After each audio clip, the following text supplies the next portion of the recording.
أعوذ بالله من الشيطان الرجيم. بسم الله الرحمن الرحيم. ولقد أرسلنا إلى ثمود أخاهم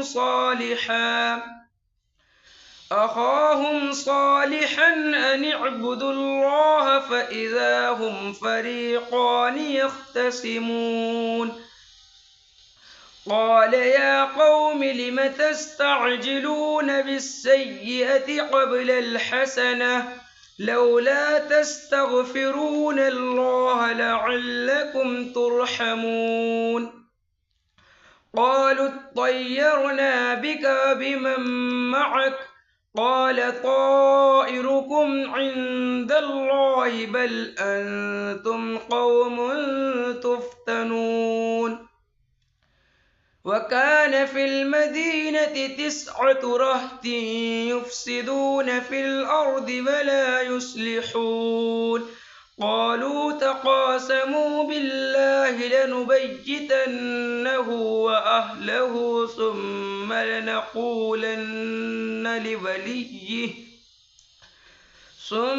لنقولن لوليه ما شهدنا مهلك أهله وإنا لصادقون. ومكروا مكرا ومكرنا مكرا وهم لا يشعرون.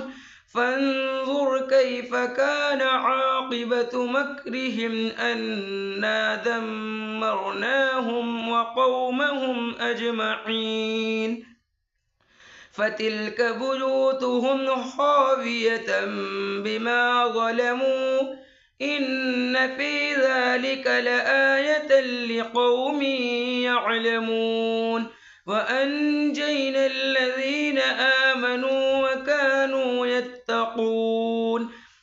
ولوطا إذ قال لقومه أتأتون الفاحشة وأنتم تبصرون أئنكم لتأتون الرجال شهوة من دون النساء بل أنتم قوم تجهلون.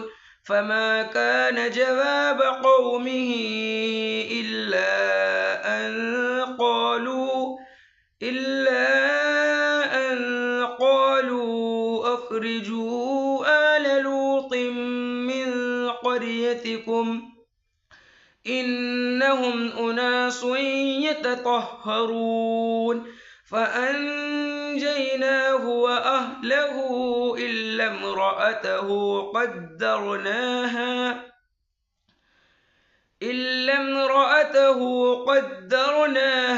من الغابرين. وأمطرنا عليهم مطرا فساء مطر المنذرين. صدق اللہ العظیم۔ السلام علیکم ورحمۃ اللہ وبرکاتہ۔ ترجمہ قرآن کے سلسلے میں آج کل ہم سورہ نمل کا مطالعہ کر رہے ہیں۔ ابھی تک ہم اس کے شروع کے 3 رکوع آیت نمبر 44 تک ترجمہ تفسیر سمجھ چکے۔ آج انشاءاللہ 4تھا رکوع آیت نمبر 45 سے آیت نمبر 57 تک ترجمہ اور تفسیر سمجھیں گے انشاءاللہ 58 تک۔ الحمدللہ رب العالمین والصلاۃ والسلام علی رسول الکریم وعلی آلہ وصحبہ اجمعین اما بعد۔ اعوذ باللہ من الشیطان الرجیم بسم اللہ الرحمن الرحیم۔ رب اشرح لی صدری ویسر لی امری واحلل عقدۃ من لسانی یفقہوا قولی۔ سبحان ربک رب العزۃ عما یصفون وسلام علی المرسلین والحمدللہ رب العالمین۔ آیت نمبر 45 پارہ نمبر 19۔ شروع اللہ کے نام سے جو بڑا مہربان نہایت رحم فرمانے والا ہے۔ یقیناً ہم نے سمود کی طرف ان کے بھائی صالح کو بھیجا کہ تم سب اللہ کی عبادت کرو، پھر بھی وہ 2 فریق بن کر آپس میں لڑنے جھگڑنے لگے۔ وہی جو تمام نبیوں کا معاملہ ہے کہ وہ اللہ کا دین پہنچانے کے لیے آئے تھے، اسی طرح صالح علیہ السلام قوم سمود کی طرف بھیجے گئے کہ تم بندے بن کے رہو اور اللہ کی عبادت کرو۔ اور پھر اس میں دو فریق بن گیا، کچھ ایمان لیا ہے اور کچھ جو تھے وہ کافر ہی رہے، مطلب کچھ ادھر اور لڑنے لگے، یعنی کچھ کافر اور کچھ مومن۔ آپ نے فرمایا اے میری قوم کے لوگوں، تم نیکی سے پہلے برائی کی جلدی کیوں مچا رہے ہو؟ تم اللہ تعالیٰ سے استغفار کیوں نہیں کرتے تاکہ تم پر رحم کیا جائے؟ مطلب خود کو کیوں عذاب میں مبتلا کرتے ہو؟ کیونکہ وہ کہتے تھے کہ عذاب لا کے دکھاؤ، تو یہاں انہوں نے کہا کہ بھئی تم کیوں جلدی مچا رہے اس چیز کی جو وقت پہ آنی ہے، اپنے اللہ نے طے کر رکھا عذاب کا وقت اس پہ آنا ہی ہے۔ وہ کہنے لگے ہم تو تیری اور تیری ساتھیوں کی بدشگنی لے رہے ہیں، مطلب ہم تو تمہیں منحوس بد نصیب سمجھتے ہیں معاذ اللہ۔ مطلب صالح علیہ السلام اور ان کے جو ساتھی تھے جو ان پہ ایمان لے آئے تھے، انہوں نے کہا، آپ نے فرمایا تمہاری بدشگنی اللہ کے ہاں ہے، بلکہ تم فتنے میں پڑے ہوئے لوگ ہو۔ مطلب ہمیں منحوس سمجھ رہے تم، ہماری منحوست نہیں بلکہ تمہاری آزمائش کی جا رہی ہے، اپنے اعمال کی وجہ سے شامت آئی تم پہ کہ نبی آیا اور نبی کا تم نے انکار کیا۔ اس شہر میں 9 سردار تھے جو زمین میں فساد پھیلاتے رہتے تھے اور اصلاح نہیں کرتے تھے۔ نبی اکرم صلی اللہ علیہ وسلم کے بھی جو سردار دشمن ہوئے مکے میں وہ 9 ہی تھے، یہاں 9 گروہ کا ذکر ہے۔ نبی اکرم صلی اللہ علیہ وسلم کی ہجرت کی رات انہوں نے ہی حضور صلی اللہ علیہ وسلم کو شہید کرنے کی سازش کی تھی۔ تمام قبیلے کے جو لوگ تھے انہوں نے کہا کہ بھئی اکٹھے ہو کے تاکہ کسی ایک پہ بات نہ آئے اور نبی اکرم صلی اللہ علیہ وسلم کو شہید کر دیا جائے۔ تو 9 وہاں سردار تھے اور یہاں بھی 9 کا ذکر آیا۔ انہوں نے آپس میں بڑی قسمیں کھا کر عہد کیا کہ رات ہی کو صالح اور اس کے گھر والوں کو ہم چھاپا مار کر ختم کریں گے اور اس کے وارثوں سے صاف کہہ دیں گے کہ ہم اس کے اہل کی ہلاکت کے وقت موجود نہ تھے اور ہم بالکل سچے ہیں۔ تو یہاں صلی اللہ علیہ السلام کا ذکر ہے جو سازش میں بتا رہا نبی اکرم صلی اللہ علیہ وسلم کے لیے کی گئی تھی۔ تو یہاں پہ بھی اسی طرح ہوا کہ قبیلے اور گھرانوں سے نوجوان لے کے اکٹھے حملہ کریں تاکہ کسی کے اوپر بات نہ آئے، کیونکہ وہاں تو بنو ہاشم کیونکہ قبائلی نظام تھا، یہ ڈر تھا کہ نبی اکرم صلی اللہ علیہ وسلم کا جو قبیلہ تھا بنو ہاشم وہ حملہ نہ کرتے پھر لوگوں پہ، اور قانون جو تھا وہ اس میں پھر قبائلی جنگ بندی شروع ہو جاتی، جنگیں شروع ہو جاتی ہیں اور پھر وہ خاندانوں تک چلتی ہیں پیڑھی در پیڑھی۔ تو یہاں جو ہے جیسے ہجرت کی رات وہاں قتل کرنے کی بات تھی، یہاں صلی اللہ علیہ السلام کو بھی ان لوگوں نے اسی طرح سے قتل کرنے کی بات کہی۔ آیت نمبر 50 انہوں نے مگر یعنی خفیہ تدبیر کیا اور ہم نے بھی، اور وہ اسے سمجھتے ہی نہ تھے۔ مطلب اللہ نے صلی اللہ علیہ السلام کی حفاظت کی اور نبی اکرم صلی اللہ علیہ وسلم کی اس طرح حفاظت کی بعد میں۔ اب دیکھ لے ان کے مکر کا انجام کیسا کچھ ہوا۔ اللہ جنہوں نے خفیہ سازشیں کی تھی، نبی اکرم صلی اللہ علیہ وسلم کو بھی اللہ نے آگاہ کر دیا تھا وحی کے ذریعے، اور صلی اللہ علیہ السلام کو بھی آگاہ کر دیا اور انہیں بچا لیا کہ ہم نے ان کو اور ان کے قوم کو سب کو غارت کر دیا۔ مطلب جو سردار تھے 9 ان کی قوم کو اللہ رب العزت نے ان کی سازشوں کی وجہ سے انہیں غارت کر دیا۔ یہ ہیں ان کے مکانات جو ان کے ظلم کی وجہ سے اجڑے پڑے ہیں۔ مطلب جو لوگ علم رکھتے ہیں ان کے لیے اس میں بڑی نشانی ہے۔ مطلب کوئی جانتا بھی نہیں، اس طرح کے کھنڈارات ہو گئے کہ اس میں کبھی کوئی قوم بھی رہتی تھی، صرف ان کے نشان باقی ہیں۔ ہم نے ان جو ایمان لائے تھے اور پرہیزگار تھے بال بال بچا لیا، مطلب انہیں نکال دیا وہاں سے، جس طرح اور نبیوں کو نکالا ان کے ساتھیوں کو پچھلے اس میں پاروں میں ذکر آیا سارا، کہ جیسے لوط علیہ السلام کو نکال دیا اللہ نے، اور باقی تمام قوموں کے جو بھی نبی گزرے ہیں انہیں سب کو نکال کر جو نافرمان قوم تھی اسے ہلاک کر دیا۔ اور لوط کا ذکر کر جبکہ اس نے اپنی قوم سے کہا کہ کیا باوجود دیکھنے بھالنے کے پھر بھی تم بدکاری کر رہے ہو؟ مطلب خفیہ طور پہ نہیں کرتے تھے بلکہ اعلان مجلسوں میں گندا عمل کرنے لگے تھے دوسروں کے سامنے۔ مطلب یہ اللہ رب العزت نے ٹوکا اس بات کو کہ اگر یہ بدکاری کم سے کم چھپ کے کرتے تو ہو سکتا ہے ان کی کوئی اصلاح ہو جاتی، مگر یہ تو مجلسوں میں برا کام کرنے لگے تھے مردوں کے ساتھ۔ یہ کیا بات ہے کہ تم عورتوں کو چھوڑ کر مردوں کے پاس شہوت کے لیے آتے ہو؟ مطلب عورتوں کو چھوڑ کے مردوں سے شہوت رانی کرنے لگے۔ حق یہ ہے کہ تم بڑی ہی نادانی کر رہے ہو، مطلب جاہلیت میں، کیونکہ تمہیں اس کے انجام کا علم نہیں ہے۔ اور بعد میں جو انجام ہوا میں نے آپ کو بتایا تھا کہ پوری بستی کو اللہ رب العزت آسمان پہ لے گئے اور وہاں سے الٹا پلٹا اور پھر پتھروں کی بارش کی۔ اتنا زبردست غصہ اللہ نے دکھایا اس گندے کام کی وجہ سے ان پہ۔ قوم کا جواب بجز اس کہنے کے اور کچھ نہ تھا کہ آل لوط کو اپنے شہر سے شہر بدر کر دو۔ جیسے نبی اکرم صلی اللہ علیہ وسلم کفار مکہ چاہتے تھے نکالنا، ایسے ہی لوط علیہ السلام نے ان کے ساتھیوں کو شہر سے ہی نکال دو۔ یہ تو بڑے پاکیزہ پاک باز بن رہے ہیں، مطلب گندے ہمیشہ پاک لوگوں کے ساتھ یہی کرتے رہے، تشدد پہ اتر جاتے ہیں، مطلب کوئی جواب تو ہوتا نہیں تو ستم کرنے لگتے ہیں۔ تو یہ طے کر لیا کہ انہیں جو ہے شہر بدر کر دو یہاں سے، یہ تو بڑے پاک باز بن رہے ہیں۔ بس ہم نے اسے اور اس کے اہل کو بجز اس کی بیوی کے سب کو بچا لیا، مطلب لوط علیہ السلام کی بیوی کو چھوڑ کے جو اور لوگ ایمان لائے تھے ان پہ، ان کی بیٹی تھیں، انہیں سب کو بچا لیا اللہ رب العزت نے۔ اس کا اندازہ تو باقی رہ جانے والوں میں ہم لگا ہی چکے تھے، مطلب بیوی کا، کہ اللہ نے اپنے علم وسیع سے دیکھ چکے تھے کہ یہ ایمان میں نہیں آئے گی بلکہ اپنی قوم کا ساتھ دے گی۔ تو یہ اللہ رب العزت نے یہاں کہا کہ میں اس کے علاوہ میں نے سب کو بچا لیا۔ تو نبی کی بیوی ہونے کے باوجود، کیونکہ وہ ایمان میں نہیں آئی تھی، نبی کی بات نہیں مانتی تھی، ان کے ساتھ زندگی گزارنے کے باوجود اللہ رب العزت نے اسے ختم کیا۔ جیسے میں نے پہلے مثال دی تھی نوح علیہ السلام کا بیٹا، اور ان پر ایک خاص قسم کی بارش برسائی، مطلب عذاب کے طور پہ پتھروں کی بارش، کیونکہ نبی تو نکاح کی پاکیزگی کی بات کر رہے تھے اور قوم بے حیائی یا بدتمیزی اور دیدہ دلیری پہ اتر آئی تھی، دیدہ دلیری دکھا رہی تھی، نبی کی کو ہی برا بھلا کہہ رہی تھی، اور یہ کہہ رہے تھے کہ بڑے پاک باز اور بڑے پاکیزہ بن رہے۔ آج بھی جو دین کا کام کرتے ہیں ان پہ انگلیاں اٹھاتے ہیں لوگ، سازشیں کرتے ہیں۔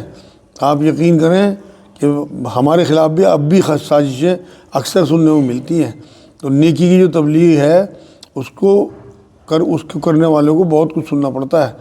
مطلب اب تو خیر میرے خلاف کم ہو گیا، ورنہ کوئی قادیانی کہتا تھا، کوئی بریلی کہتا تھا، کوئی کہتا تھا اس پہ ذاکر نائک سے پیسے آ رہے، کوئی کہتا تھا امریکہ سے پیسے آ رہے دین خراب کرنے کے لیے۔ یہ ساری جملے میں سن چکا، اور یہ آپ لوگوں نے جو پرانے ساتھی ہیں ان سب کو پتہ ہے کہ ہمارے اوپر کیا کیا باتیں اس طرح کی آئی کہ اپنا نیا فرقہ بنا رہے ہیں۔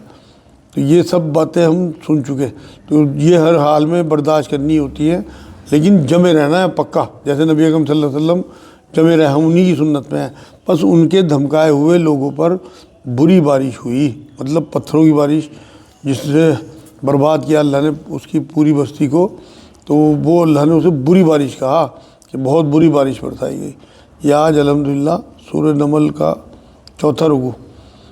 اللہم صلی علی سیدنا محمد وعلی آل سیدنا محمد بارک وسلم۔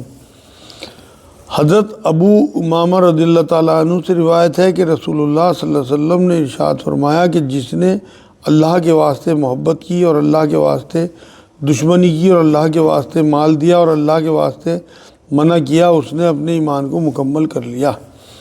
مطلب اخلاص جو ہے یہ کائنات کی چابی ہے۔ اپنی ذات صفر ہو جائے اور کچھ نہ ہو، کچھ بھی نہ چاہیے اللہ کے علاوہ۔ قرآن میں شیطان کو کہا کہ میرے مخلص بندوں کا تو کچھ نہیں بگاڑ سکتا۔ جب اس نے اللہ کو چیلنج دیا کہ میں تیرے بندوں کو بہکاؤں گا، تو اللہ نے بڑے فخر سے بات کہی کہ تو میرے مخلص بندوں کو کچھ نہیں بگاڑ سکے گا۔ ہر عمل کے پیچھے ہمیں چیک کرنا چاہیے کہ اس میں ہم یہ عمل اللہ کے لیے کر رہے ہیں، لوگوں کو دکھانے کے لیے کر رہے ہیں۔ کوئی بھی نیکی اگر اس میں ہمارا معاملہ یہ ہے کہ لوگ ہمیں اچھا کہیں، تو آپ یقین کریں ہمارا معبود پھر وہ لوگ ہی ہوئے۔ مقصد ضرور چیک کریں اپنے ہر نیک کام سے پہلے کہ اس کے پیچھے کیا مقصد ہے ہمارا، کس کی خوشنودی حاصل کرنی، کیونکہ ہمیں خوشنودی صرف اور صرف اللہ کی۔